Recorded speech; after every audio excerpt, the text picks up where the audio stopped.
ఇవాళ చర్చలో మనతో పాటు జాయిన్ అవుతున్నారు బీఆర్ఎస్ నాయకులు నరసింహారెడ్డి గారు స్టూడియోలో ఉన్నారు. అలాగే మనతో పాటు లైవ్లో జాయిన్ అవుతున్నారు రాజకీయ విశ్లేషకులు పాపారావు గారు. నమస్తే ఇద్దరు కూడా. ముందుగా నరసింహారెడ్డి గారు, మనం చూస్తే కాళేశ్వరానికి సంబంధించిన ప్రాజెక్టు వ్యవహారంలో ఏ విధంగా 20 నెలల పాటు వాటిని పడావు పెట్టిన సందర్భాన్ని మనం చూస్తున్నాం. ఈ క్రమంలో మేడిగడ్డ నుంచి ఎత్తిపోసి అన్నారం సుందీల ద్వారా ఏకంగా చివరి తుంగతుర్తికి సంబంధించిన భూములకు కూడా నీళ్ళు అందించిన సందర్భం. ఈరోజు ముఖ్యమంత్రి అక్కడ పర్యటిస్తున్న నేపథ్యంలో మరి తుంగతుర్తికి సంబంధించిన రైతాంగానికి నీళ్ళు ఎప్పుడు ఇస్తారనే అంశం చర్చకు వస్తున్న పరిస్థితి ఈరోజు నమస్తే తెలంగాణలో కథనం కనిపిస్తోంది. సమాధానం చెప్పాలి, రైతులకు ఎందుకు ఈ కష్టాలు పెడతా ఉన్నారు, గతంలో వచ్చిన నీళ్లు కాళేశ్వరం నీళ్లు కాకపోతే మరి మిగతా నీళ్లు మీరు ఇచ్చి ఆదుకోవాలి కదా అని ప్రశ్నిస్తున్న సందర్భం. ఎట్లా చూడాలి దీన్ని మనం?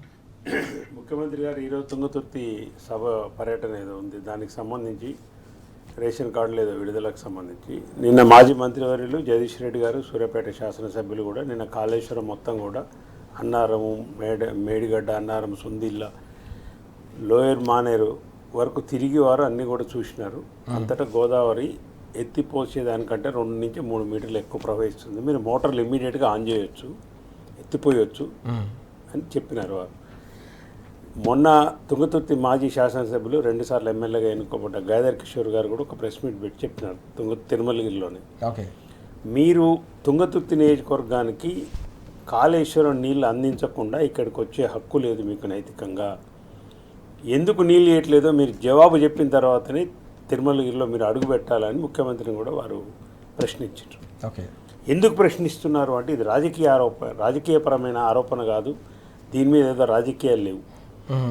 లెక్క చూస్తే తుంగతుర్తి నియోజకవర్గం, తర్వాత సూర్యాపేట నియోజకవర్గం, పార్ట్ ఆఫ్ కోదాడ, ఈ 3 నియోజకవర్గాలకు సంబంధించి మేజర్గా తుంగతుర్తికి సంబంధించి ఎస్ఆర్ఎస్పి 2వ ఫేజ్, 2nd ఫేజ్ కాలువల ద్వారా కాలువలు ఎప్పుడో దోవిరి, ఇంతవరకు అల్ల నుంచి నీళ్లు రాలేదు.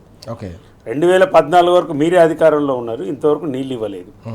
కాళేశ్వరం కట్టిన తర్వాతనే 2019 నుంచి 2023 వరకు 2 కార్లకు వానాకాలం ఏసంగి నీళ్లు కేసీఆర్ గారు వదిలిండ్రు. ఇవి కాళేశ్వరం నీళ్లు అని అక్కడున్న రైతులు ఈ కేసీఆర్ నీళ్లు సార్ అని వారి చేతులలో పట్టుకొని చాలాసార్లు మాకు చూపించారు. అక్కడ పోతే ఓకే, కాళేశ్వరం అవసరం లేకుండానే బాగా పంట పండింది, నీళ్ళన్నీ వస్తున్నాయి, కాళేశ్వరానికి ఏం సంబంధం లేదు ఎస్ఆర్ఎస్పి కానీ ఉత్తమ్ కుమార్ రెడ్డి గారు, ఆయన ఉత్తమ్ కుమార్ రెడ్డి గారు నీటి మంత్రి, ఆయన సోయిలేని మాటలు, ఆయన అజ్ఞానంతో ఉండే ఈ ముఖ్యమంత్రి. మరి మేము అదే ఇవాళ రైతులు అదే అడుగుతున్నారు. మేము అడుగు రైతులు ఏమంటున్నారంటే అయ్యా కాళేశ్వరంతో సంబంధం లేదంటారు కదా మీరు, మరి 19 నుంచి 23 వరకు నీళ్ళు వచ్చినాయి మాకు. మరి ఇప్పుడు 23 నుంచి మీరు కాంగ్రెస్ వాళ్ళు అధికారంలో రాగానే కాళేశ్వరంతో బంద్ చేసారు కదా కాళేశ్వరం, మరి ఎందుకు నీళ్ళు రావట్లేవు? పోనీ మీరు అనేదే కొద్దిసేపు నిజం అనుకుందాం, మరి నీళ్ళు ఎందుకు రావట్లేవు? కాళేశ్వరం ప్రస్తావన లేకుండా, కాళేశ్వరం నీళ్లు ఎత్తిపోయకుండా, ఎల్లంపల్లి రాకుండా, మిడ్ మానేరు రాకుండా, లోయర్ మానేరు రాకుండా నీళ్ళు ఇస్తామంటారు. అదే కదా మీ వాదన ఇయ్యాల? అదే నిజమైతే నీళ్ళు ఎందుకు రావట్లేవు అని ప్రశ్నిస్తున్నారు రైతులు. ఒకటే ప్రశ్న, సింపుల్ ప్రశ్న, దీనికి జవాబు చెప్పాలి నీళ్ళ మంత్రి అయినా ముఖ్యమంత్రి అయినా. అంటే మీరు చెప్పేది వాస్తవం కాదు, అది వాస్తవ విరుద్ధం, అబద్ధం మీరు చెప్పేది. తుంగతుర్తి నియోజకవర్గంలో సాగు యోగ్యమైన భూమి 141,000 ఎకరాలు, 42,000 ఎకరాలు దాదాపు. 2014 కావచ్చు, తర్వాత కాళేశ్వరం నీళ్లు రానంత వరకు అక్కడ సేద్య భూమి దాదాపు 17,000 ఎకరాలు మాత్రమే. 141,000 ఎకరాలలో 17,000 మాత్రమే సేద్యానికి నోచుకున్నది, అంటే నీళ్ళు అందినాయి. మిగతా దరిదాపు 120,000 ఎకరాలకు నీళ్లు లేక పడవబడి ఉన్నాయి, ఉత్పత్తి లేదు. బోర్లు వేసి రైతులు విసిగిపోయి అప్పులపాలైపోయినారు, ఆత్మహత్యలు జరిగినాయి. 19 నుంచి 23 వరకు ఎప్పుడైతే కాళేశ్వరం ఎత్తిపోసి ఎస్ఆర్ఎస్పి నుంచి వచ్చిన ఇటు మిడ్ మానేరుకు వచ్చిన, ఆ నుంచి ఎస్ఆర్ఎస్పి 2nd ఫేజ్లో వచ్చే కాలువలు వచ్చే నీళ్లు ఆ డిస్ట్రిబ్యూటర్ల ద్వారా తుంగతుర్తికి ఫస్ట్ వచ్చినాయి. 19 నుంచి 23 వరకు రాజుగారు అక్కడ సేద్యమైన భూమి, ఉత్తమ్ కుమార్ రెడ్డి నువ్వు రాసి పెట్టుకోవాలి, ఇది 141,000 ఎకరాల్లో కాళేశ్వరం రాకముందు తుంగతుర్తి నియోజకవర్గంలో కేవలం 17,000 ఎకరాలు మాత్రమే సేద్యమైంది. కాళేశ్వరం నీళ్ళు వచ్చిన తర్వాత ఎస్ఆర్ఎస్పి 2 ఫేజ్ ద్వారా 19 నుంచి 23 వరకు ఉన్న సేద్యము 112,000 ఎకరాలు, 121,000 ఎకరాలు, 112,000 ఎకరాలు సేద్యమైంది. 14,000, 114,000, 141, 112,000 ఎకరాలకు పైన సేద్యం వచ్చింది, కొత్త సేద్యం. మరి ఇది కాళేశ్వరం నీళ్ళు రాలేదు, కాళేశ్వరం నీళ్ళు లేకుండా కానీ చేసినామంటే మరి ఎందుకు చేయట్లేరని అడుగుతున్నారు రైతులు. 1,14,000 ఎకరాల 1,12,000 ఎకరాల సేద్యాన్ని తీసుకొచ్చింది కాళేశ్వరం నీళ్ళు కదా. మీరనేదే నిజమైతే ఇప్పుడు ఎందుకు నీళ్ళు రావట్లేదు మరి? ఇక అసలు విషయం, ఇప్పుడు అక్కడ మోటార్లు ఆన్ చేసి కన్నెపల్లి నుంచి కానీ మిగతా దగ్గర నుంచి ఎత్తిపోసి ఎల్లంపల్లికి తీసుకొచ్చి ఎల్లంపల్లి నుంచి మీరు మిడ్మానేర్కి తీసుకొస్తే ఈ కారు ఇప్పుడు నీళ్ళు అందే అవకాశం ఉంది. ఓకే, దాన్ని మీరు రైతుల నోట్లే మన్నెన్ను కొడుతున్నారు ఎందుకు? ఇంకొక 20 రోజులు అయితే సీజన్ కూడా అయిపోద్దండి. రైట్, ఇంకో వానాకాలం సీజన్ కూడా 20 రోజులలో నాట్లు వేసేస్తారు. మ్యాక్సిమం 4 రోజులు. ఇంతవరకు నీళ్ళు వదలలేదు మీరు. ఓకే, ఎస్ఆర్ఎస్పికి 2 ఫేజ్లో మీరు నీళ్ళే వదలలేదు. వీటికి జవాబు చెప్పి నువ్వు తుంగతుర్తిలో అడుగుపెట్టామని అక్కడ మాజీ శాసనసభ్యులు కావచ్చు, ఇవాళ మాజీ మంత్రి సూర్యాపేట శాసనసభ్యులు జగదీశ్వర్ రెడ్డి గారు డిమాండ్ చేస్తున్నారు. ఓకే, జవాబు చెప్పండి. ఎస్, నీళ్లు కాకపోతే కాళేశ్వరం నీళ్లు కాకపోతే ఇప్పుడు ఎందుకు నీళ్ళు రావట్లేవు? ఓకే, అంటే మీకు చేతగాక అసమర్థ ప్రభుత్వం మీది. అందుకే నిన్న జగదీశ్వర్ రెడ్డి గారు రామగుండంలో డిమాండ్ చేసినాడు, మీకు చేత కాకపోతే కేసీఆర్ కప్ప చెప్పండి, ఓకే, 3 రోజుల మేము మళ్ళీ నీళ్లు నింపేస్తాం. మీకు తెలియదు ఆ విషయం, మీరు అజ్ఞానంలో ఉన్నారు, మీకు ప్రజల మీద ప్రేమ లేదు, రైతుల మీద ప్రేమ లేదు, రైతు ఆత్మహత్యలు పెరుగుతున్నా మీరు పట్టించుకుంటలేదు. ఎట్లా నీళ్ళు వస్తే కూడా పెన్ను పేపర్ తీసుకొని నువ్వు రా రేవంత్ రెడ్డి, కేసీఆర్ నువ్వు మూర్ఖును అయినా నీకు అర్థమయ్యేటట్టు చెప్పేంత కెపాసిటీ కూడా కేసీఆర్ గారి దగ్గర ఉందని ఆయన చెప్పిండు. ఇంతకుముందు కూడా హరీష్ రావు గారు ఇదే చెప్పారు, కన్నెపల్లి నుంచి ఎత్తొచ్చాయని ఆయన ఆడ ఉన్నది డ్రాప్ లెవెల్ 93 ఉంటే 96 మీటర్ల మీద పోతున్నాయి నీళ్ళని, 3 మీటర్ల పైన పోతున్నాయి. ఎందుకు ఎత్తారో చెప్పరు. అంటే ఈ సోయిలేని ప్రభుత్వం కాకపోతే రాజుగారు కృష్ణాలు కూడా అంతే జరిగింది, మన కళ్ళ ముందు జరిగింది. శ్రీశైలంలో నీళ్లు పోతిరెడ్డిపాటి నుంచి వాడేమో తీసుకోపోతుంటే ఆంధ్రప్రదేశ్ చంద్రబాబు తీసుకొని పోతుంటే అంతకంటే డౌన్లో ఉండి 850, 845 ఆ ప్రాంతాల్లో ఉన్న కలవకుర్తికి మీరు మోటార్లే ఆన్ చేయలేదు మొన్నటి వరకు. అంటే మొద్దు నిద్రపోతున్న కాంగ్రెస్ ప్రభుత్వాన్ని ఎప్పటికప్పుడు టీఆర్ఎస్ వాళ్ళు మన శూలం పెట్టి కుర్చీ తప్పితే మీరు ఏ పని చేయట్లేరు. బనకచర్ల ఇష్యూలో అదే జరిగింది. అంటే తెలంగాణకు సంబంధించిన నీటి వాటాలలో కానీ నీటి హక్కుల విషయంలో కానీ ఈ ప్రభుత్వము చంద్రబాబు నాయుడుకు అనుకూలంగా, చంద్రబాబు నాయుడు ఏది చెప్తే దానికి అనుకూలంగా మాట్లాడే మాటలు, రేవంత్ రెడ్డి ముఖ్యమంత్రి కావచ్చు, నీళ్ళ మంత్రి ఉత్తమ్ కుమార్ రెడ్డి కావచ్చు, ఎవరైనా కానీ ఆంధ్రప్రదేశ్ ఇప్పుడు అదే మన మేధావులు కూడా మొన్న పెట్టే మీటింగ్లు కూడా మళ్ళీ ఆంధ్రప్రదేశ్ పునరుద్ధరణ కోసం కుట్ర జరుగుతుంది, తెలంగాణ ఒక విఫల రాష్ట్రంగా చూపించాలని చెప్పి నీటి హక్కులను మిగతా వనరులన్నిటి కూడా మళ్ళీ అక్కడ వలసవాదులు వచ్చి ఇక్కడ కట్టబెడుతున్నారు. మీరు ఇక్కడున్న ఒక మీడియా గ్రూపు వలసవాదుల కోసం ఒక ఏర్పడ్డ ఒక లాబీ ఏదైతే ఉందో అలా మీడియా గ్రూప్ కావచ్చు, మిగతా పొలిటికల్ గ్రూప్ కావచ్చు, ఇక్కడ ఉన్న రియల్ ఎస్టేట్ మాఫియా కావచ్చు, ఇక్కడున్న మద్యం మాఫియా కావచ్చు, ఇవన్నీ కూడా ట్రై చేస్తున్నారు, ప్రయత్నం చేస్తున్నప్పుడు మీరు సోయి లేదు మీకు ఎట్లాగూ చెప్పిందనే వినండి కనీసం. కాబట్టి తుంగతుర్తి కానీ సూర్యాపేట కానీ కోదాడు కానీ కాళేశ్వరం నీళ్లతోనే పంటలు పండినాయి 2019 నుంచి 23 వరకు. ఇప్పుడు ఆన్ చేయండి, నీళ్ళు ఇవ్వండి, తుంగతుర్తిలో అడుగుపెట్టమనేది డిమాండ్. ఈ జిల్లాలో 670 చెర్లు ఉన్నాయి. ఈ కాలంలో పోయినసారి అసలు ఈ ఎండాకాలంలోనే 670 చెర్లలో 90% నీళ్ళు ఉండేది. ఇప్పుడు నీటిపారుదల శాఖ విడుదల చేసిన దాని ప్రకారం 25% నీళ్ళు కూడా లేవు చెర్లల్లో.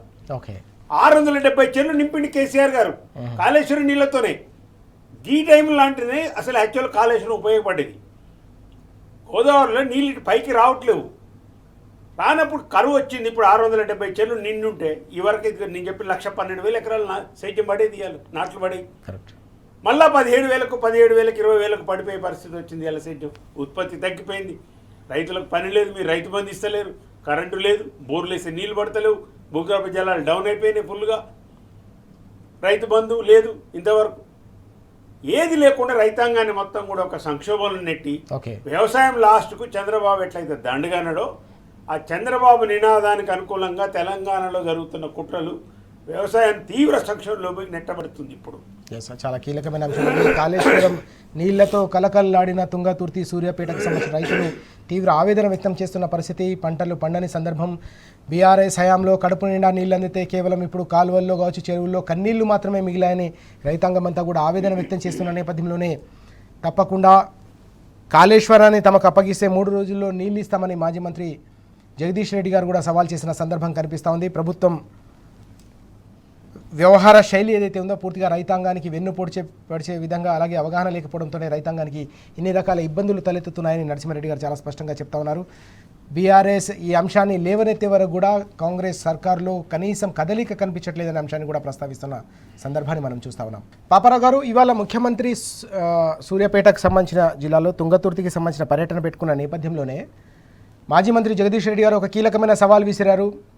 ఇంతకాలం పాటు రైతాంగానికి పెద్ద ఎత్తున కాళేశ్వరం జలాలతో పంటలకు కడుపు నిండా నీళ్ళిచ్చే పరిస్థితి ఉండేది. కానీ గత 20 నెలలుగా కాంగ్రెస్ అధికారంలోకి వచ్చినప్పటి నుంచి కూడా కాళేశ్వరం ప్రాజెక్టును పక్కన పెట్టడంతో రైతాంగం, అన్నిటికంటే ముఖ్యంగా తుంగతుర్తిలో ఇబ్బందులు పడుతున్న పరిస్థితి, 1,00,000 ఎకరాలకు పైగా రైతులు నష్టపోతున్న సందర్భం కనిపిస్తుంది. ఈ క్రమంలో మీకు చేతగాకుంటే, కాంగ్రెస్ సర్కారుకు కనుక చేతగాకుంటే మాకు అప్పచెప్పండి, కేవలం 3 రోజుల్లోనే కాళేశ్వరం జలాల్ని ఎత్తిపోసి తుంగతుర్తి, సూర్యాపేటతో పాటు అనేక ప్రాంతాలకు నీళ్లు అందిస్తామని జగదీష్ రెడ్డి గారు విసిరిన సవాల్ను మనం ఎట్లా చూడాల్సిన అవసరం ఉంది?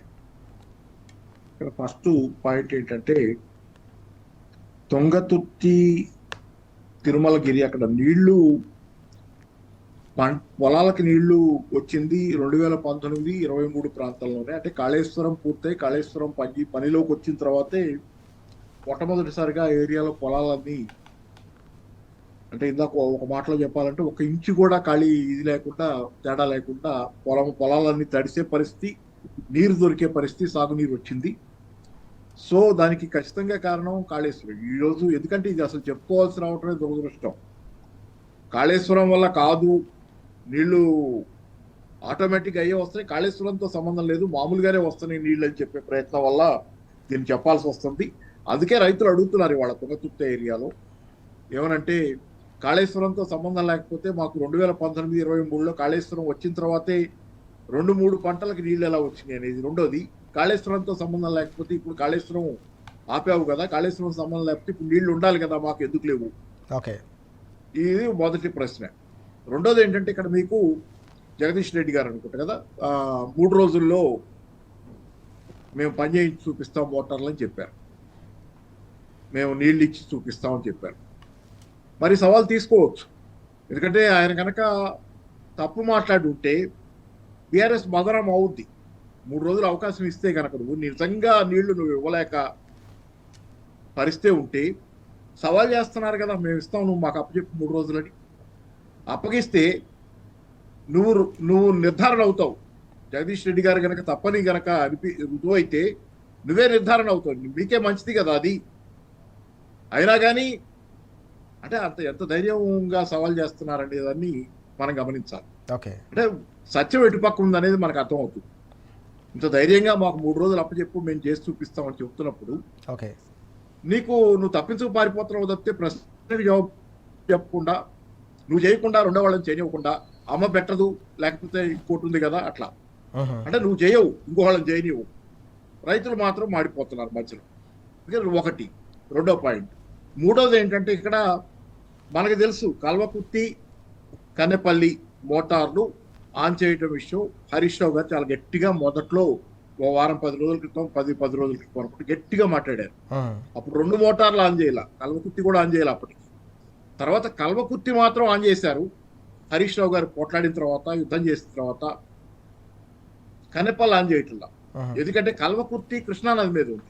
ఓకే, ఇప్పుడు సమస్య వాళ్ళకి బనకచెర్ల, పోలవరం నీళ్లు కాజేయదలుచుకుంది తుంగభద్ర మీద, అది కృష్ణానది మీద కాబట్టి, సారీ గోదావరి మీద కాబట్టి, కృష్ణానది మీద ఉన్నటువంటి కల్వకుర్తి మోటార్ లాంచ్ చేస్తే వాళ్ళకి సమస్య కాదు, చంద్రబాబుకి సమస్య కాదు. ఓకే, ఇమీడియట్ గా ఆయన సమస్య బనకచెర్లకు సంబంధించినంత వరకు కానీ, పోలవరంలో గోదావరి జలాలని కాజేయటం విషయంలో కానీ సమస్య వచ్చేది ఎక్కడంటే, కల్వకుర్తి అదే కన్నెపల్లి మోటార్ లాంచ్ చేస్తే ఈ సమస్య వస్తుంది. రైట్. కాబట్టి కన్నెపల్లి మోటార్లు మాత్రం ఏదేమైనా సరే ఆన్ చేయను అన్నట్టు మొండికేసి కూర్చొని, దానికి కుంటి సాకులుగా మేడిగడ్డలు అలా అయింది, లేకపోతే అన్నారం సుందేళ్ళ సరిగ్గా లేవు, నీళ్లు నింపద్దన్నారు, నింపితే ఇదవుద్ది అదవుద్ది, ఇట్లా అబద్ధాలతో దాటవేత ప్రయత్నం చేస్తున్నాడు. కాబట్టి ఇక్కడ ప్రధానంగా ఏంటంటే, చంద్రబాబు ప్రయోజనాలు నెరవేర్చేది గోదావరి జలాలు కిందకి వెళ్ళిపోయేలాగా తెలంగాణ రైతులు వాడుకోకుండా చేసే దానిలో భాగంగానే ఈ రోజు కన్నెపల్లి మాత్రం ఆన్ చేయట్లా. కల్వకుర్తి ఏంటంటే ఇప్పుడు ఆయనకి ఇబ్బంది లేదు కల్వకుర్తితో, కాబట్టి దాని వరకు ఆన్ చేశాడు. కానీ చంద్రబాబుకు సాయం చేయడం కోసం కన్నెపల్లి మాత్రం ఆన్ చేయట్లా. కాబట్టి ఇన్ని కారణాలు. దానికోసం ఏదో అంటారు కదా, మీకు బోడిగుండుకిను మోకాలికి ముడి పెట్టినట్టు అన్నారం సుందిళ్ళ బాగలేమని చెప్పి అబద్ధం చెప్తా కాలక్షేపం చేస్తారు. ఆఖరికి ఉత్తమ్ కుమార్ రెడ్డి గారి చేత కూడా అట్లాంటివి చెప్పిస్తున్నారు అబద్ధాలు. వాస్తవానికి ఆయన కొంత ప్రయత్నం చేస్తున్నారు, పెనుగులాడుతున్నాడు, కానీ ఆయన వల్ల కూడా ఘాటల్లా ఆయన కూడా దీనిలో భాగం అవుతున్నాడు అనేది ఇది జరుగుతుంది. కాబట్టి ఓవరాల్ గా ఏంటంటే ఈ రోజు తుంగతుర్తి రైతులు తెలంగాణ ద్రోహుల చేతిలో నష్టపోతున్నారు అనేది మాత్రం నిజం. తెలంగాణలో ఈ రోజు నీళ్లున్నాయి, అన్ని ఉన్న అల్లుడి నోట్లో శనన్నట్లు తెలంగాణలో ఉన్నటువంటి రేవంత్ రెడ్డి కాంగ్రెస్ గవర్నమెంట్ అనేది ఈ రోజు తెలంగాణ పాలిటీ శాపమైంది.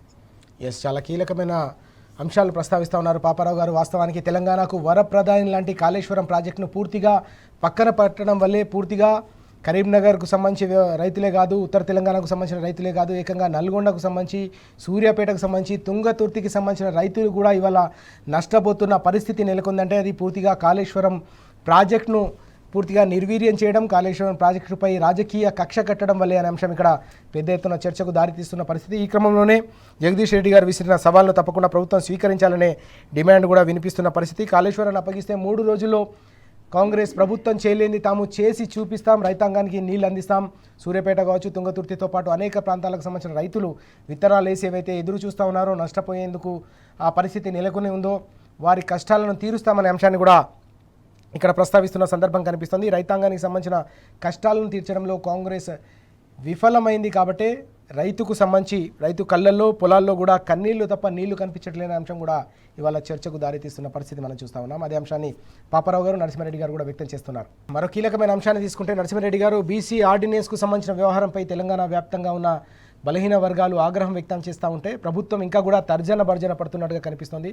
ఒకవేళ గనక ఇవి చట్టబద్ధంగా సాధ్యం కాకపోతే కోర్టుల్లో దీన్ని నిలిపివేస్తే మళ్ళీ పార్టీ పరంగా ఇవ్వాలనే ఒక అంశాన్ని కూడా తెరపైకి తీసుకొస్తున్నట్టుగా కూడా కనిపిస్తోంది. ఎట్లా చూడాల్సిన అవసరం కనిపిస్తుంది మొత్తం ఈ బీసీ ఆర్డినెన్స్కు సంబంధించిన అంశాన్ని? కాంగ్రెస్ పార్టీ అప్పటి పిసిసి అధ్యక్షుడు, ఇప్పుడు ముఖ్యమంత్రి రేవంత్ రెడ్డితో సహా సిద్ధరామయ్యను పిలిపించి కామారెడ్డి డిక్లరేషన్ అని బీసీలకు సంబంధించి ఒక డిక్లరేషన్ చెప్పినారు. కామారెడ్డిలో సభ పెట్టి ఆ డిక్లరేషన్లో ప్రధాన అంశాలు 2-3 ఉన్నాయి. దాంట్లో ఒకటి, జనాభా ప్రకారము బీసీలకు 42% రిజర్వేషన్ స్థానిక సంస్థలలో కల్పిస్తాము. రెండవది, బీసీ సప్లాన్ ఇంప్లిమెంట్ చేస్తాము. ప్రతి సంవత్సరము బడ్జెట్లో 20,000 కోట్ల రూపాయలు పెట్టి 20,000కు 5 సంవత్సరాలు 1,00,000 కోట్లు పెట్టి బీసీలకు చేస్తాము. ప్రతి మండలానికి బీసీ గురుకులం ఒకటి నిర్మిస్తాము. ప్రతి జిల్లాకు ఒక బీసీ భవనం ఒకటి కొత్తగా నిర్మిస్తాము. ఇట్లా నానా రకాలుగా హామీలు ఇచ్చినారు. ఇది 6 నెలల్లో చేస్తామన్నారు. స్థానిక 42% రిజర్వేషన్ 6 నెలల్లో చేసి ఇంప్లిమెంట్ చేస్తాం, ఎన్నికలు పెడతామని చెప్పినారు. ఇప్పుడు అది ఎజెండా మీదకి వచ్చింది. హైకోర్టు ఏమో సెప్టెంబర్ 30 లోపు స్థానిక సంస్థల ఎన్నికలు ఎట్టి పరిస్థితుల్లో జరపాలని చెప్పినారు. అది పంచాయతీ రాజ్ యాక్ట్ వ్యతిరేకంగా పోతున్నారు. ఆల్రెడీ టైం అయిపోయింది. గ్రామ పంచాయతీలు అయిపోయి 1.5 సంవత్సరాలు దాటింది. జనవరిలో అయిపోయినాయి. ఎంపీటీసీ జెడ్పీటీసీ జూన్లో అయిపోయినాయి. కేంద్రం నుంచి రావాల్సిన 15వ ఆర్థిక సంఘం డబ్బులన్నీ ఏ గ్రామానికి రావట్లేవు. 1,170 కోట్ల రూపాయలు వృధా అయిపోయినాయి, మురిగిపోయినాయి పోయిన ఆర్థిక సంవత్సరంలో. ఇప్పుడు ఏప్రిల్ నుంచి 16వ ఆర్థిక సంఘం ఆల్రెడీ లైన్లోకి వచ్చేసింది. గ్రామాలలో మొత్తం పడకేసింది, ఎందుకంటే పాలక మండలి లేదు. కాంగ్రెస్ మాత్రం సోయి లేదు. ఇచ్చిన హామీ ఒకటి పెడితే ఇది కూడా అసలు జరుగుతున్న నష్టం. కేసీఆర్ గారు ట్రాక్టర్ కొనిచ్చి గ్రామాలలో పారిశుద్ధ్యం మిగతా అన్ని చేతి అలా అంతా పడకబడి ఈ 42% రిజర్వేషన్ సంబంధించి ఈ కుంటి సాకులన్నీ బంద్ చేయాలి రేవంత్ ప్రభుత్వం. మీరు ఇస్తామన్నారు, మరి అలా జ్ఞానం ఉండి ఇస్తామన్నారా, జ్ఞానం లేక ఇస్తామన్నారా, మీరే చెప్పాలి. ఇవాళ జవాబు చెప్పవలసింది మీరు. అసెంబ్లీలో బిల్లు పెట్టిండ్రు, కేంద్రానికి పంపించాలి. రిజర్వేషన్లు అనేది కేంద్రం చేతిలో ఉన్నది. వీళ్ళు ఏ రాష్ట్రం ఆ రాష్ట్రం చేసుకునేది కాదు. ప్రాథమిక అంశం ఏంటంటే స్థానిక సంస్థల రిజర్వేషన్లు ఎక్కడైనా కానీ రిజర్వేషన్లు మొత్తం 50% దాటితే కేంద్ర ప్రభుత్వం నుంచి వాళ్ళు బిల్లు పాస్ చేసి రాష్ట్రపతి దగ్గర పంపించిన తర్వాత గెజిటే చేస్తే లెక్క అది. భారతదేశం మొత్తం మీద ఇప్పుడు ఒక తమిళనాడులోనే 69% రిజర్వేషన్ ఉంది. అది పివి నరసింహరావు గవర్నమెంట్ ఉన్నప్పుడు, జయలలిత ఉన్నప్పుడు షెడ్యూల్ 9 కింద పెట్టారు కాబట్టి ఆ ఇమ్యూనిటీ దానికి దొరుకుతుంది. మిగతా గుజరాత్లో చేసినారు, పాటేదారులకు, మహారాష్ట్రలో మరాఠీలకు చేసినారు. నిన్న కాక మన లేటెస్ట్గా సంవత్సరం క్రితం నితీష్ కుమార్ గవర్నమెంట్ కూడా చేసింది, అది కూడా కొట్టేసినారు. ఇవన్నీ విషయాలు మీకు తెలుసు, తెలియని కాదు నేను అనేది.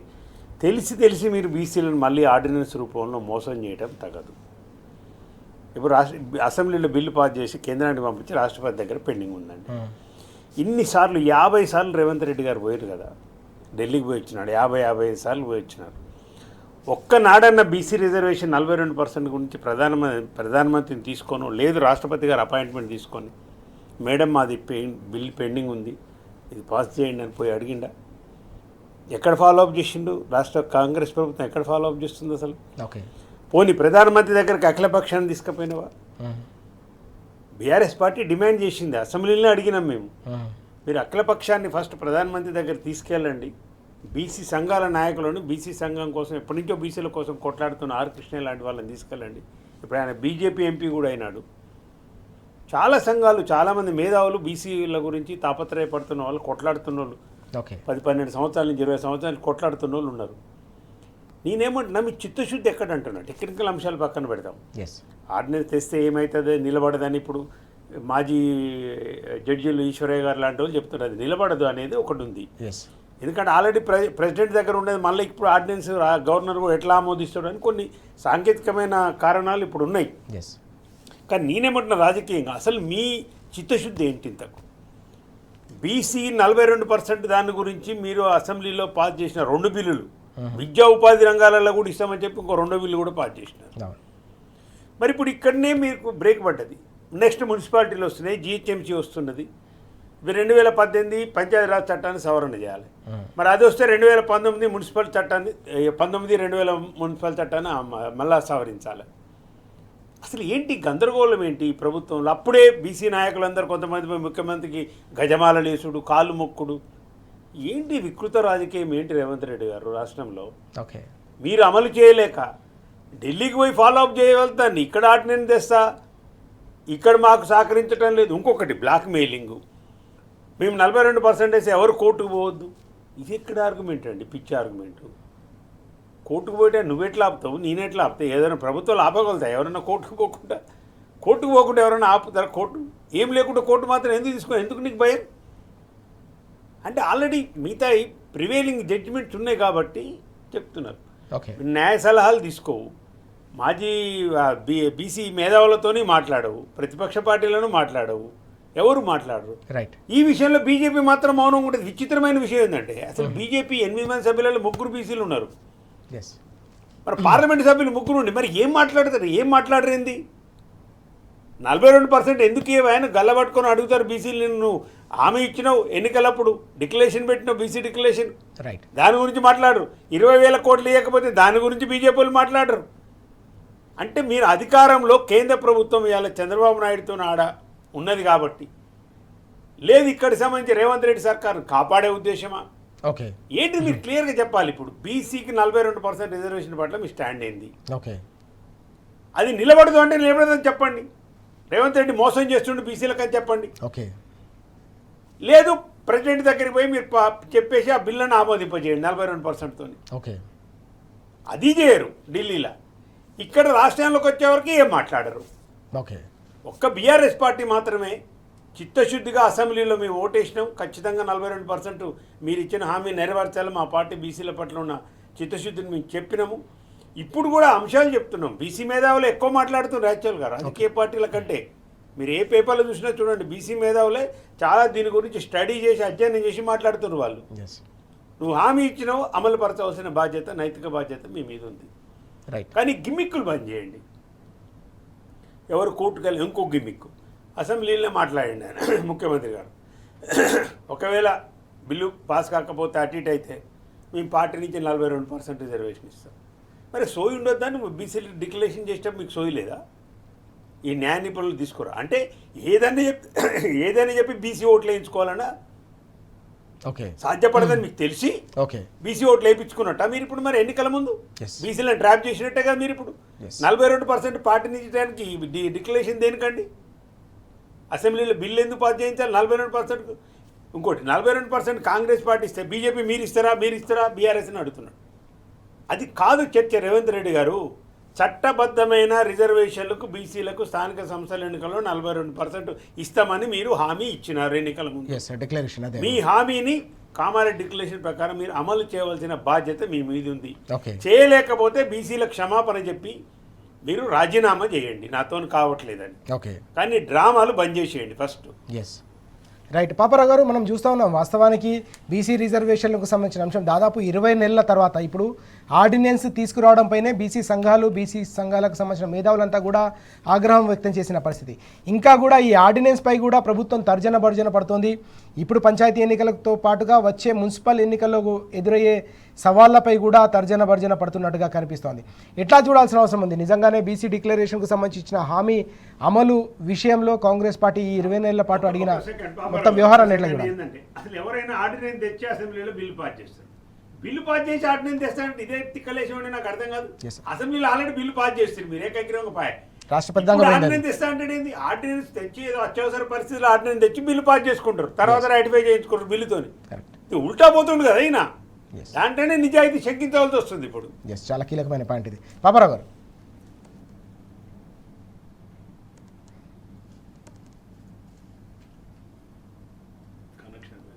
పాపారావు గారు మీ ఆడియో మ్యూట్ ఉంది, ఒకసారి చూసుకొని మాట్లాడండి. బిల్లు ఆల్రెడీ పాస్ చేసి అది కేంద్రం దగ్గర లేకపోతే దేశాధ్యక్షుడి దగ్గర ఉండగా మళ్ళీ ఆర్డినెన్స్ పాస్ చేయటం అనేది వెక్కిరింత.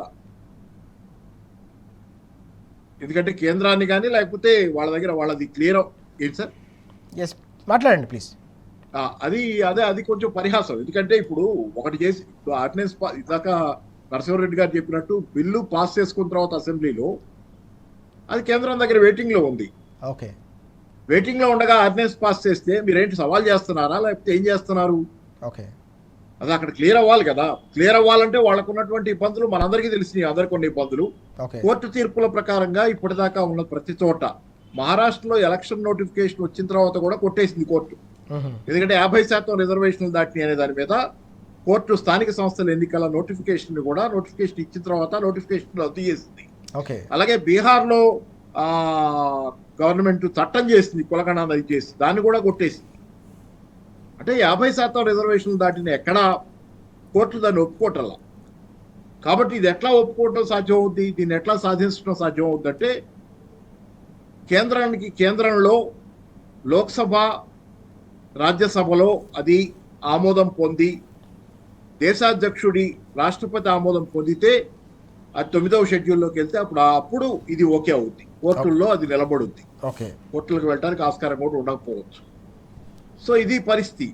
ఇది స్పష్టంగా తెలిసి కూడా అధికారంలోకి వచ్చి సుమారుగా 20 నెలల తర్వాత ఈ నాటకం అటువంటి ఆర్డినెన్స్ నాటకం ఎవరి కళ్ళు కప్పడానికి, ఎవరిని మోసం చేయడానికి.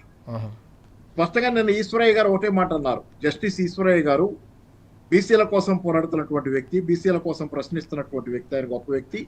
ఆయన స్పష్టంగా అన్నాడు, ఒక మాట అన్నాడు, చాలా కటుగా ఉన్నప్పటికీ అది నిజం. ఇది దొరల రాజ్యం అన్నాడు, దొరల పాలనలా ఉంది అన్నాడు. ఇది దొరల పాలనలా ఉంది, వీళ్ళకి అగ్రకులాన్ని దాటి రిజర్వేషన్లు పోవటం ఇష్టం, అగ్రకులాన్ని దాటి ఇతర కులాల కంటే బీసీలకు ఇప్పుడు రిజర్వేషన్ రావటం ఇష్టం లేనిలా ఉంది అనే అర్థంలో ఆయన మాట్లాడాడు. మరి కేసీఆర్ గారిని పదవి నుంచి లేకపోతే అధికారం నుంచి తొలగించడానికి ఇష్టానుసారం ఆయన్ని ప్రజల మనిషి కేసీఆర్, 100% తెలంగాణ ఆత్మ కేసీఆర్, అట్లాంటి కేసీఆర్ మీద బురద జల్లి దొర అని చెప్పి అబద్ధాలాడి అన్యాయంగా మాట్లాడి దుర్మార్గంగా ప్రవర్తించి ఈరోజు మీరు ఈశ్వరయ్య గారు లాంటి వాళ్ళు కూడా జనరల్గా న్యూట్రల్ అబ్జర్వర్స్ వాళ్ళు, జస్టిస్ ఈశ్వరయ్య గారు మిమ్మల్ని దొరల పాలన అలా ఉంది అని చెప్పి మాట్లాడే పరిస్థితి. ఎవరు దొర ఈరోజు అనేది తెలుస్తుంది. అహంకారం ఎవరిలో ఉంది, ఎవరు దొర, ఎవరు ప్రజా వ్యతిరేకులు. ఈ ఒక్క నిర్ణయమే కాదు, బీసీల 42% రిజర్వేషనే కాదు, ఆఖరికి మీరు పుట్టిన నేల తెలంగాణకు కూడా అన్యాయం చేస్తున్నారు. ఇట్లాంటి చోట మీరు స్పష్టంగా చూస్తే ఇక అంటే 42% రిజర్వేషన్లు ఈరోజు ఎవరైనా, ఇందాక నరసింహరావు రెడ్డి గారికి చెప్పినట్టు కోర్టుకి ఎవరైనా వెళ్లే అవకాశం ఉంది. బహుశా వాళ్ళ గురించి రీసెర్చ్ చేయాల్సి వస్తుంది. ఎవరైనా కోర్టుకి వెళ్తే వాళ్ళ గురించి రీసెర్చ్ చేస్తారేమో, ఎక్కడున్నాయి దీని మూలాలు, మళ్ళీ ఎవరు వేయించారు దీని మీద కేసు అని. మళ్ళీ అది కూడా ఎక్కడ తేలుద్దో చూడాలి. ఆ కేసు పోయి ఎక్కడ తేలుద్ది, పాలకపక్షం దగ్గర తేలుద్ది, ఆ కేసు పోయి ఎవరి దగ్గర తేలుద్ది అనేది కూడా ఒక ప్రశ్న ఉంటుంది. అంటే సందేహాలు సహజంగా వస్తాయి కదా, జర్నలిజానికి సందేహాలు సహజంగా వస్తాయి. కాబట్టి ఏంటంటే చేసేది మీరే, అది అవ్వకుండా జాగ్రత్త పడేది మీరే, అవటం ఇష్టం లేనిది మీకే. ఇన్ని రకాలుగా కనపడుతున్నప్పుడు ఈరోజు బీసీ రిజర్వేషన్లు అనేవి అందని ద్రాక్షలాగా నీటి మూటలాగా ఉన్నటువంటి పరిస్థితి అనేది నిజం. కాబట్టి బీసీ వర్గాలు మరోసారి మోసపోయే పరిస్థితి ఈరోజు మళ్ళీ ఏర్పడుతుంది తెలంగాణలో కూడా. ఎస్ కానీ ఏంటంటే ఏదేమైనా కానీ ఏంటంటే దీనిలో బీసీల కోసం ఒక బలమైన పోరాటాన్ని నిర్మించాల్సిన అవసరం ఉంది. దానికోసం టిఆర్ఎస్ ప్రయత్నం చేస్తుంది, పోరాడుతుంది ఈరోజు బీసీ రిజర్వేషన్ కోసం. ఇందాక మీరు అన్న విధంగా ఇంకోటి ఏంటంటే ఇక్కడ సరే ఇక్కడ వరకు ఏదైనా కానీ బీసీల రిజర్వేషన్ ఒకవేళ స్థానిక సంస్థల ఎన్నికల్లో ఏదో కదిలించుకున్నామంటారు కదా, దేన్నో మొలకల్చర్ కదిలించామని చెప్పి, అట్లా వాళ్ళకి అలా ఉంది పరిస్థితి. దీన్ని కదిలిస్తే రేపు మున్సిపాలిటీ కార్పొరేషన్ ఎన్నికలు, ఆ తర్వాత ఉద్యోగాలు, విద్యలో రిజర్వేషన్లు, ఇన్ని చోట్ల వరుస పెట్టి బీసీలకు రిజర్వేషన్ అంటే వీళ్ళు తట్టుకోగలరా? అందులో రేవంత్ రెడ్డి గారు లాంటి వ్యక్తి తట్టుకోగలరా? ఎందుకంటే ఆయన అనేక సందర్భాల్లో అహంకారాన్ని, అగ్రకుల అహంకారాన్ని తన మాటల్లో తనే స్వయంగా పబ్లిక్ లో కనపడేటట్లే తట్టుకున్నాడు. అంత భయంకరమైనటువంటి పబ్లిక్ లో కనపడే విధంగా దురాహంకారాన్ని తట్టుకున్న వ్యక్తి బీసీలు ఇంత స్థానంలో ప్రాధాన్యతలోకి రావడానికి, అది కూడా రేపు పొద్దున వరుస పెట్టి విద్యను లేకపోతే దీనిలో ఉద్యోగ రంగాల్లో కూడా వీళ్ళకి బీసీలకు ప్రాధాన్యత రావటాన్ని అతను తట్టుకోగలడా? కాబట్టి ఇవన్నీ ఏంటంటే సరే తేనెతుట్టని రేగొట్టాడు, సమస్యని లేవనెత్తాడు, తప్పక లేవనెత్తాడు, లేకపోతే సైలెంట్ గానే ఉండేవాళ్ళేమో. లేవనెత్తిన సమస్యని ఈ రోజు సుఖాంతం చేసే బాధ్యత కూడా కాంగ్రెస్ పార్టీ మీద ఉంది. ఎందుకంటే ప్రతిపక్షాలు పోరాడగలవు కానీ అది మిగతా పనులు చేయలేవు కదా. పాలకపక్షంగా దాని మీద బాధ్యత ఉంది. ఆ బాధ్యతను నిర్వహించలేకపోతే బీసీల ముందు రంగు వెలిసి కామారెడ్డి డిక్లరేషన్ అనేది ఒక పచ్చి మోసం అనేది జనాలకు మళ్ళీ చివరిసారిగా రుజువు అవుతుంది. ఇంకొకటి ఇప్పుడు ఏంటంటే, ఇప్పుడు మీరు బీసీ రిజర్వేషన్ 42% చెప్పినారు కదా, కులగణన చేసినారు, కొన్ని వందల కోట్ల రూపాయలు పెట్టి రాష్ట్రంలో కులగణన అని చేసినారు. బీసీల సంఖ్య తగ్గిపోయిందని బీసీ నాయకులే స్వయంగా మీ ఎమ్మెల్సీనే అసలు ఏదో బూత్ కూర్చొని అసలు చెత్తబుట్లు వేసేసారు అందరూ, అసలు ఎవరూ లెక్కబెట్టలే. ఇంతలోనే కేంద్ర ప్రభుత్వం కూడా చెప్పేసింది దీనికి శాంటిటీ లేదని చెప్పింది. ఇప్పుడు ఈ 42% రిజర్వేషన్ కూడా ఆ కులగణన ఆధారంగా అంటున్నాడు. ఆ కులగణన ఇంతవరకు పబ్లిక్ డొమైన్లో పెట్టలేదు. ఆ కులగణన ప్రకారం తప్పుడు తడకలు ఉన్న కులగణన ప్రకారం కూడా మీరు 52%, 53% ఎంతో చెప్పినారు, తగ్గించి కూడా దరిదాపు 52% తేలినప్పుడు మరి మీరు ఎవరు ఎంత వారికి అంత అని మీ రాహుల్ గాంధీ సిద్ధాంతం. దామాషా ప్రకారము ఎవరు ఎంత ఉన్నారో అంత రావాలని కదా మీరు చెప్పింది. మరి 52% ఉంటే 42% ఎందుకు ఇస్తావు నువ్వు? దేనికి ఏం లాజిక్ ఉంది దాంట్లో అంటున్నా? ఇస్తే 52 మరి అంటే ఏందంటే ఇదంతా టోటల్గా అధికారంలో రాకముందు నానా అబద్ధాలు ఆడి మనం వచ్చేది లేదు సచ్చేది లేదని నోటికొచ్చిందల్లా వాగి వాళ్ళతోని వాగిపించి రాహుల్ గాంధీతోని, సోనియా గాంధీతోని, ఆ సిద్ధరామయ్యతోని అంతా వాగిపించింది. ఏ డిక్లరేషన్ అమలు పరుస్తున్నారండి? బీసీ డిక్లరేషన్ అసలు ఏ డిక్లరేషన్ అమలు పరుస్తున్నారు చెప్పండి? యువత డిక్లరేషన్ అని చెప్పి రాహుల్ ప్రియాంక గాంధీ తీసుకొచ్చింది. ఎక్కడుంది? ఏ ఉద్యోగాలు ఇచ్చినారు? 2 లక్షల ఉద్యోగాలు ఏడిది వచ్చినాయి. మొత్తం కూడా బూటకపు వాగ్దానాలని ఇలా తెలంగాణలో ఉన్న సమాజంలో ఉన్న ప్రతి వర్గం కూడా మీరు ఏ వర్గాలకైతే ఏ హామీలు ఇచ్చినారో ఇలా 20 నెలల తర్వాత కూడా ఒక్కటి కూడా ఇంప్లిమెంట్ కావట్లేదు. ఇప్పుడు స్థానిక సంస్థల ఎన్నికలకి ఈ డ్రామా మొదలుపెట్టారు. చూడాలి మరి ఏం చేస్తారండి. ఎందుకంటే ప్రతిపక్షాలు రెడీగా ఉన్నాయి, మీకు మద్దతు తెలియజేసినాం, ఏకగ్రీవ తీర్మానం పోయింది. నీ రోల్ ఏంది తర్వాత? నువ్వు ఢిల్లీ పోయి ఎన్నిసార్లు పోయినావు? ఢిల్లీ పోయి ఒక్కసారి ప్రధానమంత్రి నీ విషయంలో కలవలేదు ఎందుకు? నీకు చిత్తశుద్ధి ఉంటే అఖిలపక్షాన్ని ఎందుకు తీసుకుపోవట్లేవు? నీకు చిత్తశుద్ధి ఉంటే బీసీ నాయకులను ఎందుకు తీసుకుపోవట్లేవు? ఎందుకు కలవట్లేవు? ప్రధానమంత్రిని పోయి రాష్ట్రపతి పోయి ఎందుకు కలవట్లేవు? మీ ఎంపీలు మరి ఏమన్నా పార్లమెంట్లో మాట్లాడి మీ రాహుల్ గాంధీ మాట్లాడిండా? మీ రాహుల్ గాంధీ ఎక్కడైనా మాట్లాడిండా? తెలంగాణలో 42% మీ హామీ ఇచ్చినా మీరు బిల్లు పాస్ చేయండి అని లోక్సభలో పెట్టిందా?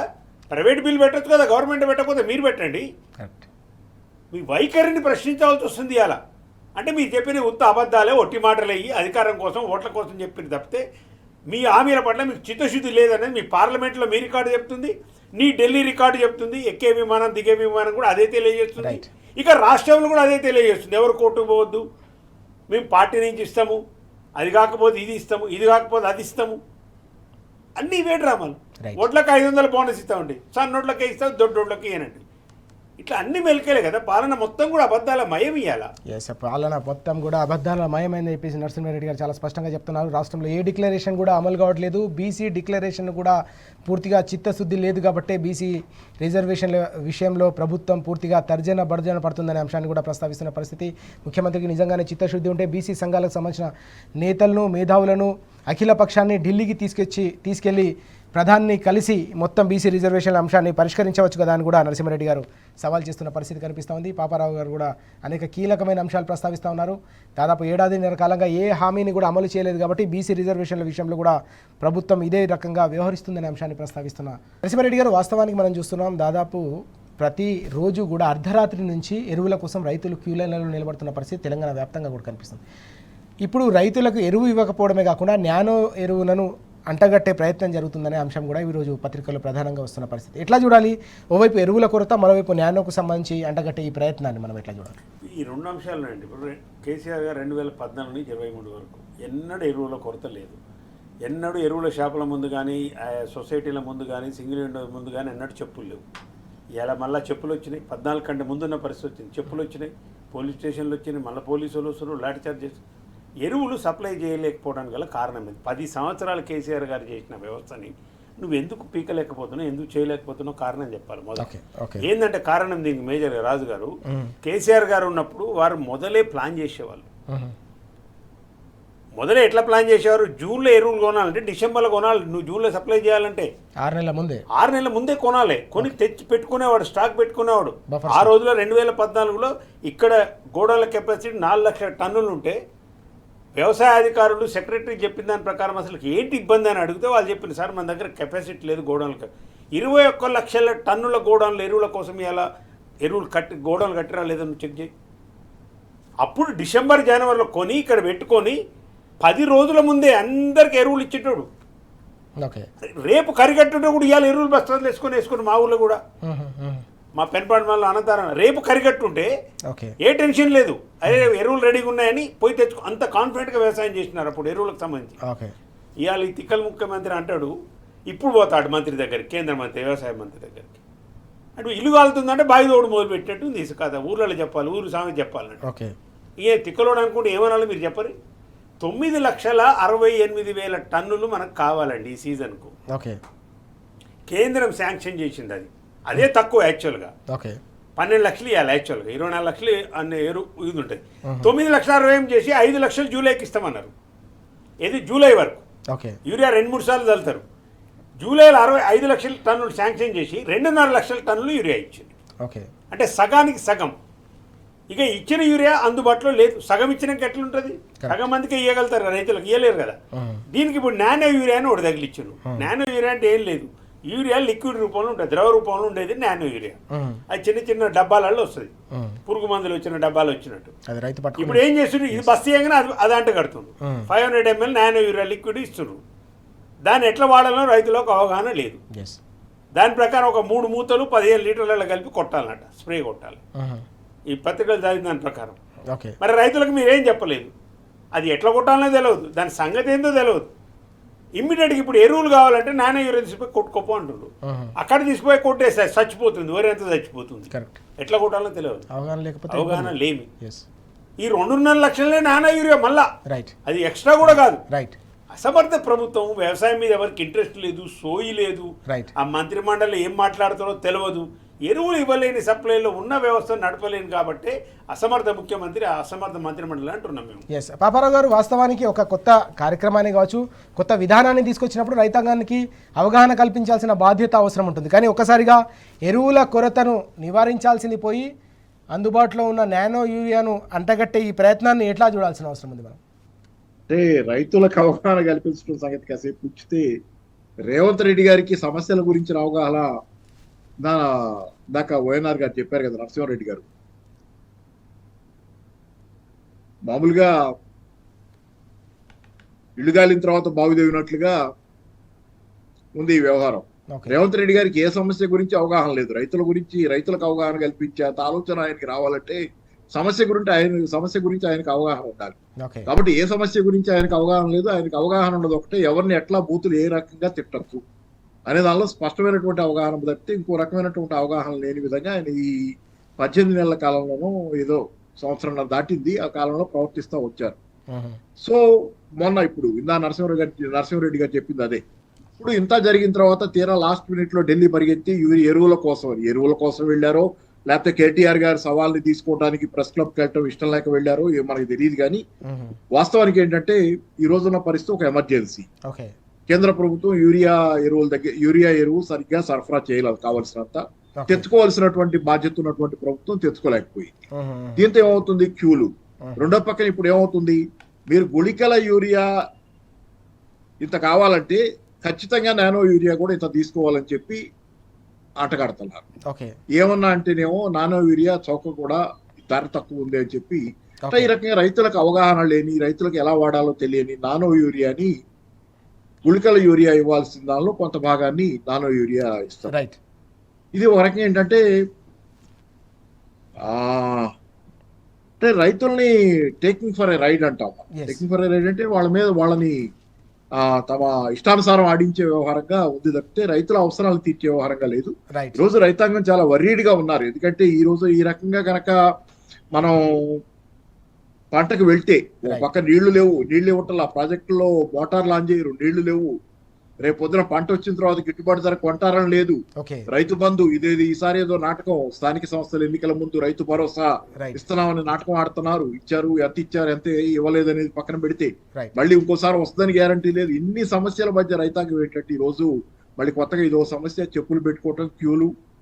కానీ ఏంటంటే Right, పాపారావు. మళ్ళీ పాత పాలన, కేసీఆర్ గారి పాలన. ఇప్పుడు మొన్న ఎవరో వీడియో చేశారు, జిల్లాలో ఒక వ్యక్తిని తీసుకొని ఈ పరిపాలన గురించి అడిగితే ప్రతి జిల్లాలో ఉన్న జిల్లాలన్నింటిలో తిట్లు శాపనార్థాలు తప్పితే ఒక్క చోట కూడా రేవంత్ రెడ్డి గారి ప్రభుత్వానికి రైట్. అనుకూలమైన ఆమోదయోగ్యమైనటువంటి తీర్పు కానీ ప్రజల నుంచి లేదనేది కనపడుతుంది. ఎస్, ఎరువుల విషయంలో కూడా పూర్తిగా మళ్ళీ పాత రోజులను తీసుకొచ్చారనే అంశం ఇప్పుడు చర్చకు వస్తున్న పరిస్థితి. బీఆర్ఎస్ హయాంలో రైతులకు కడుపు నిండా నీళ్లే కాదు, అవసరమైన మేరకు ఎరువులను 6 నెలల ముందుగానే కేసీఆర్ గారు తెప్పించారు కాబట్టి 10 ఏళ్ల కాలంలో ఎప్పుడు కూడా ఎలాంటి ఇబ్బంది తలెత్తని పరిస్థితి. ఇప్పుడు పూర్తిగా ఎరువుల కొరతతో ఓవైపు రైతులు ఇబ్బందులు పడుతూ ఉంటే, మరోవైపు నానో యూరియాను అంటగట్టడంతో తాము నష్టపోతున్నామని రైతాంగం అంతా కూడా ఆవేదన, ఆందోళన వ్యక్తం చేస్తున్న పరిస్థితి కనిపిస్తూ ఉంది. Thank you very much Paparao గారు, అలాగే నరసింహారెడ్డి గారు చర్చలు పాల్గొన్నందుకు.